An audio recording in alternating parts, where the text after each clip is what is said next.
ভালো স্বামীর 4টি গুণ। 1 নম্বর হলো, কোনো স্বামী যদি নেককার হতে চায় তাহলে তার 4টা গুণ থাকাই লাগবে। 1 নম্বর হলো, সে তার স্ত্রীর প্রশংসা করবে। এখন আমাদের যে অভ্যাস, আমাদের যে অবস্থা, আমরা আজকে আমরা স্ত্রীর প্রশংসা করি না, আজকে আমরা প্রশংসা করি পাশের বাড়ির ভাবের। কথা বলেন ঠিক কি না? তাহলে প্রশংসা করতে হবে স্ত্রীর না ভাবির? আমাদের প্রশংসা করতে হবে আমাদের স্ত্রীর। আপনি যদি আপনার স্ত্রীর কাজে যদি আপনি প্রশংসা করেন, তাহলে আপনার স্ত্রী আপনাকে ভালোবাসা বেশি দেবে, ঠিক কি না? আর আপনি যদি আপনার স্ত্রীর কথায় কথায় যদি দোষ ধরেন, তাহলে বলুন তো ওই স্ত্রী কতক্ষণ আর ধৈর্য ধরবে? তাহলে বলুন তো, আমাদের উচিত হলো ভালো স্বামীর 4টা গুণের 1 নম্বর গুণ হলো স্ত্রীর সর্ব অবস্থায় প্রশংসা করা লাগবে, ঠিক কি না? আপনার স্ত্রী তরকারির মধ্যে একটু নুন বেশি হয়ে গেছে, এই নুন একটু বেশি হওয়ার কারণে আপনি স্ত্রীকে মারধর করছেন, এমনকি বাবার বাড়িতে বিচার দিয়েছেন যে আপনার মেয়ে ভালোভাবে রান্না করতে পারে না, আপনি কি শিক্ষা দিয়েছেন? এরকমটা যদি বলেন, বলুন তো কোনো স্ত্রী ভালো করে পাক করবে? সম্ভব না। এমনকি ওই সংসারের মধ্যে অশান্তি চলতেই থাকবে। কথা বলেন ঠিক কিনা? আর যদি আপনার স্ত্রীর প্রশংসা করেন, দেখবেন পরের দিন আপনার তরকারি আপনার জন্য আরো ভালো করে পাক করবে, ঠিক কিনা আমার ভাইয়েরাম?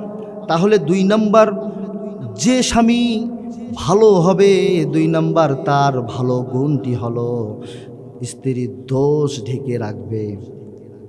স্ত্রীর দোষ কি করবে? ঢেকে রাখবে। আজকে আমরা অনেক স্বামীরা আছি, স্ত্রীর দোষ নিজের বাবা মার কাছে বিচার দেই। কথা বলেন ঠিক কিনা? কারণ স্ত্রী দোষ করেছে, আল্লাহ রসুল বলেছেন তোমরা স্ত্রীর দোষ গোপন করো, ঢেকে রাখো, কারণ জামার কাজ হলো শরীর ঢেকে রাখা।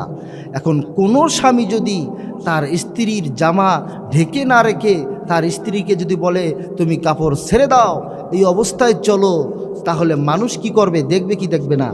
দেখবে, এবং গোনাও হবে। ঠিক আমাদের ভালো স্বামীর 2 নম্বর গুণ হলো স্ত্রীর দোষ ঢেকে রাখতে হবে। 3 নম্বর ভালো স্বামীর গুণ হলো স্ত্রীর ভরণ পোষণ এবং স্ত্রীর লজ্জা স্থান হেফাজতের দায়িত্ব নিতে হবে। আজকে আমরা বললেও কথাটা যদি খারাপও লাগে, তারপর আমি আপনাদেরকে বলবো আমরা 3 নম্বর যে আমাদের সমস্যাটা প্রত্যেক বাসায় যে সমস্যাটা দাঁড়ায় যায়, সেটা হচ্ছে আমরা বিয়ে করে রাহেলিল্লায় ছেড়ে দিয়েছি। অনেকেই বিয়ে করে আর পাঠিয়ে দেয় ঢাকার মধ্যে। কথা বলেন ঠিক কি না? আমরা বিয়ে করে রাহেলিল্লায় ছেড়ে দিয়েছি, যে আমরা এতদিন সংসার করেছি, আমাকে এতদিন দেখাইছে, এখন বাইরেও একটু দেখাক। এরকমটা আছে না নাই? আছি।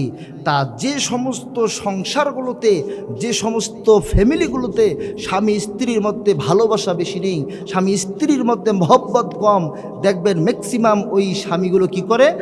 স্ত্রীগুলোকে ঢাকায় পাঠায় দেয় টাকা ইনকাম করার জন্য।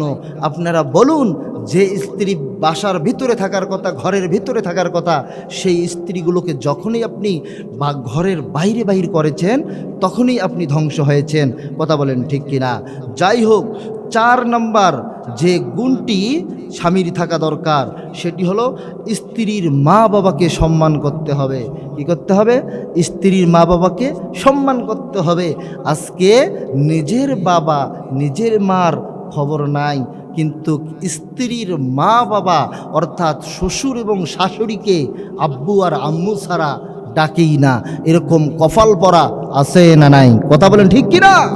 মুসলমান ভাইরারে আমার, আপনার স্ত্রীর বাবা মাকে আপনি সম্মান করবেন, তবে আপনার বাবা মাকে আগে সম্মান করা লাগবে। কথা বলেন ঠিক কিনা?